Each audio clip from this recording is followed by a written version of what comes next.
आज हामी सिद्धासन गर्न गइरहेका छौँ।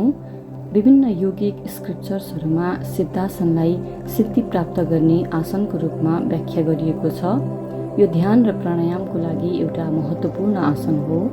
सिद्धासनलाई योग साधनामा स्थिरता, एकाग्रता र आध्यात्मिक उन्नतिका लागि महत्त्वपूर्ण आसन मानिन्छ।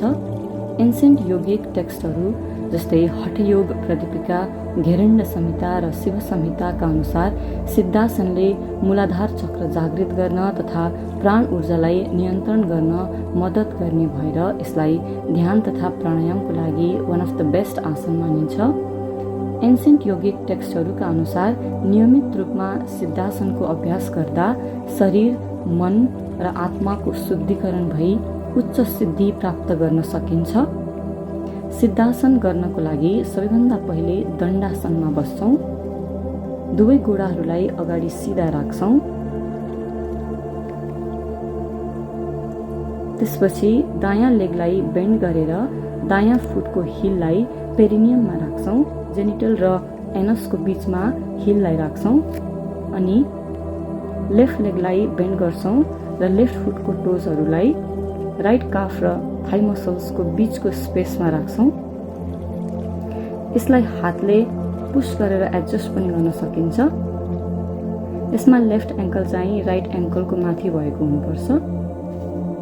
यसरी दुवै हिल्सहरू एकामाथि अर्को भएको हुनुपर्छ अनि लेफ्ट हिलले जेनिटल्सको माथि प्रेस गर्छौँ।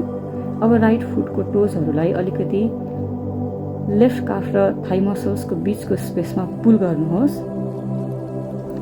यसरी सिद्धासनमा दुवै लेग्सहरू लक भयो। हत्केलालाई आकाशतिर फर्काएर ज्ञान मुद्रा वा चिन मुद्रामा राख्नुहोस् अथवा अरू कुनै पनि मुद्रामा राख्नुहोस्। बिस्तारै आइसहरूलाई जेन्टली बन्द गरिदिनुहोस् र दृष्टिलाई आज्ञा चक्रमा केन्द्रित गरिदिनुहोस्। यदि सिद्धासन ध्यानको लागि गरिँदैछ भने श्वासको लयलाई सामान्य र सहज राख्नुहोस् र प्राणायामको लागि प्रयोग गरिँदैछ भने डीप ब्रिदिङ वा प्राणायाम अनुसारको ब्रिदिङ पनि गर्न सकिन्छ।